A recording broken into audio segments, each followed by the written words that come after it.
বছরের পর বছর ধরে অবহেলিত জোরপুর স্টেডিয়াম বাম আমলে তৎকালীন পরিবহন মন্ত্রী রঞ্জিত কুণ্ডু বীজপুর বিধানসভার অন্তর্গত জোনপুর স্টেডিয়ামে শিলান্যাস করেছিলেন। এরপর তৃণমূল আমলে আবার সাংসদ মুকুল রায় এই জোনপুর স্টেডিয়ামের ফের শিলান্যাস করেছিলেন, কিন্তু তারপরেও দীর্ঘ 20 বছর ধরে এই স্টেডিয়াম জঙ্গলে ঢেকে গিয়েছে বলেই অভিযোগ রয়েছে। এর মধ্যেই খেলোয়াড়দের অনুশীলন করতে হয়।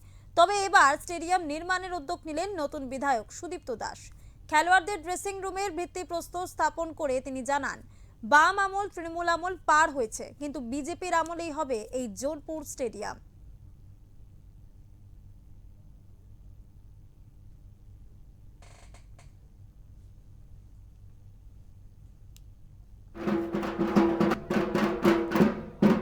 সরাসরি ভিত পুজো করেছি কাজ শুরু করার জন্য। শিলান্যাস যেভাবে হয়েছে এই অঞ্চলের মানুষ তো দেখেছে, বারংবার শিলান্যাস হয়েছে। কার দোষ কার ভুল আমরা সেই বিতর্কে যাচ্ছি না, কারণ মানুষ অনেক ভুল ছিল বলেই তো আমাদের সুযোগ দিয়েছে। এখন শুধু আমরা পজিটিভ দৃষ্টিভঙ্গিতে এগোতে যাচ্ছি যে আমরা কি করতে পারছি। অনেক কিছু হয়নি, অনেক কিছু, আর তাই জন্যই মানুষ আমাদের ভোট দিয়েছে।